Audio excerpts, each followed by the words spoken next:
దేవుని వాగ్దానం. ఈ ఉదయకాల సమయంలో ఈ దిన వాగ్దానం చక్కటి ఆత్మీయ కార్యక్రమానికి ప్రేమతో ఆహ్వానిస్తే ఎలా ఉన్నారు? బాగున్నారా? పొద్దున్న లేచారా? ప్రార్థన చేసుకుంటున్నారా? ప్రార్థన అనేది ఒక వరం, అది ఒక ఆయుధం, అది ఒక బలం.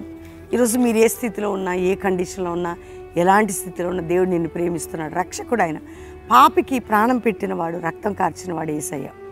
ఈరోజు నువ్వు ఏ పాపంలో యేసయ్యకి చోటిస్తే చాలు, నీ హృదయంలో ఆయన ఉంటాడు. ఎంతో చక్కటి ఆత్మీయ రక్షణ కార్యం, పరలోక నిత్య జీవం ఉంటుంది. ఈరోజు మీరు ఎలా ఉన్నారు? దేని కొరకు భయపడుతున్నారా? కృంగిపోతున్నారా? అలసిపోతున్నారా? ఓడిపోయారా? నిలకడ లేని స్థితిలో ఉన్నారా? ఒకవేళ ఏంటి రేపు పొద్దున కోర్టు కేసా, మానసిక ఒత్తిళ్ళ? ప్రతిదానికి ధైర్యం దేవుడే కదండి. మన దేవుడు లేకపోతే మనం బ్రతకలేం. ఈరోజు ఒక చక్కటి మాట నేను చదువుతున్నాను. మరి యోహాను సువార్త 6వ అధ్యాయం 20వ వచనం. అయితే ఆయన నేనే, భయపడకూడని వారితో చెప్పాను కనుక ఆయనను దోణి ఎక్కించుకున్నట్టు వారు ఇష్టపడేది. వింటున్నారా? దేవుడు వీళ్ళు కంగారు పడిపోతున్నారు శిష్యులు కదండి.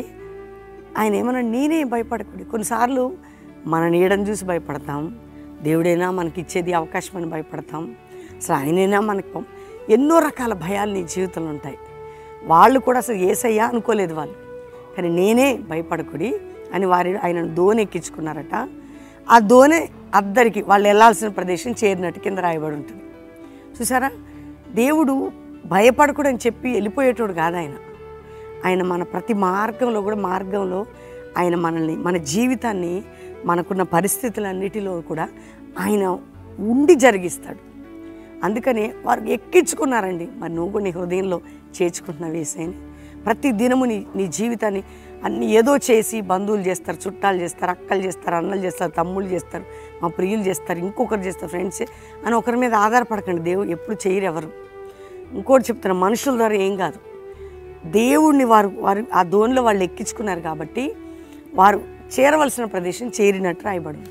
అది నేను చదవలేదు, కానీ చేరవలసిన ప్రదేశం చేరారట. కాబట్టి ఈరోజు నీ గమ్యానికి చేర్చి, నువ్వు భయపడొద్దు అని చెప్పి నిన్ను చేరవలసిన గమ్యం, ఎక్కడికి వెళ్ళాలో, ఏ ప్రాంతానికి వెళ్ళాలో, ఎటు వెళ్ళాలో అటు తీసుకొని వెళ్తాడు ఆయన. అంటే నువ్వు నీ ఉద్యోగం, వ్యాపారం, ఆర్థిక ప్రతి విషయంలో కూడా ఇక్కడ ధైర్యంగా ఉండండి. భయపడకుడి, నేనే మిమ్మల్ని, అంటే ఆయనే మిమ్మల్ని ఎక్కడికి వెళ్ళాలి, ఏ స్టేజ్లోకి వెళ్ళాలో చేరుస్తాడు. కాబట్టి ధైర్యం తెచ్చుకోండి, ప్రార్థన చేయండి, ప్రభు మీద ఆనుకోండి. కాబట్టి ఉదయకాలం దేవుడు మనకిస్తున్న వాగ్దానం, భయపడొద్దు, నేను మిమ్మల్ని గమ్యము చేర్చేదను. ఈరోజు వాగ్దానం. కాబట్టి ధైర్యంగా ప్రార్థనలో ఉండండి, యేసుని చేర్చుకోండి, ముందుకు సాగండి.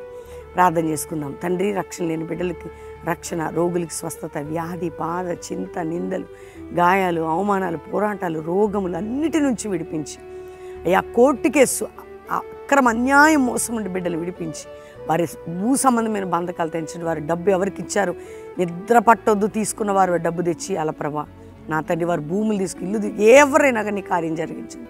సంఘాలు, సేవకుల్ని పరిశుద్ధాత్ముడ లేపండి. ఒక అపోస్తుల సేవ మరలా ఆ ఉజ్జీవం, అభిషేకం రావాలి ప్రపంచం అంతా. శాంతి, సమాధానం, క్రైస్తవ సంఘాల్లో జీవం, ఎస్తేర్ బృందాలు, దెబోరా సైన్యం, జాషువా జనరేషన్ లేపయ్యా. మా సంఘాలని, మా సేవకులందరినీ దీవించి ప్రతి ఒక్కరి మీద నీ కృప కలుగును గాక. మ్యారేజ్ డే, బర్త్డే బిడ్డల్ని బ్లెస్ చేస్తూ వారిని వర్ధలు చేయమని అయా. కల్వరి మినిస్ట్రీతో నిన్ను మా కల్వరిలో ఉండి మా కుటుంబంలో నడిపించి తోడయండి. చేరవలసిన మార్గానికి మమ్మల్ని, వాక్యం వింటున్న వారిని చేర్చమని యేసు నామములో అడుగుచున్నాం తండ్రి, ఆమెన్. ఈ వాగ్దానం మీకోసం అందరూ లైక్ చేసి షేర్ చేయండి, మంచి కామెంట్స్ పెట్టండి. ఫస్ట్ ప్రవీణ్ యూట్యూబ్ సబ్స్క్రైబ్ చేసుకోండి, first Praveen official Insta follow అవ్వండి. ఈరోజు శనివారం బెల్లంపల్లిలో చక్కటి ఉజ్జీవ సభ, రండి. ఎంతమంది బిడ్డలు బెల్లంపల్లి వింటున్నారో బెల్లంపల్లికి రండి, బెల్లంపల్లిలో జరిగే కార్యక్రమాలు చూడండి, చక్కటి ఆరాధనలో పాల్గొండి, వర్తమానం వినండి, దైవజనంతో ప్రే చేయించుకోండి. ఆదివారం అటెండ్ వెళ్ళండి. Calvary Promise Hayathnagar, Hyderabad. ఆదివారం 3 ఆరాధనలు 7 నుంచి 9, 10 నుంచి 12, సాయంత్రం 5 నుంచి 8:30 కుటుంబాలుగా పాలు పొందండి. చక్కటి ఆరాధనలో వాక్యాలు ఎదగండి. దేవుడు మిమ్మల్ని దీవించునుగాక.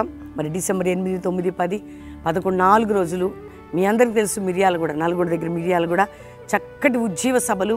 అందరి కుటుంబాలుగా మిర్యాలగూడ చుట్టుపక్కల ప్రజలు ప్రార్థన చేయండి, పాలు పొందండి. God bless you. Praise the lord.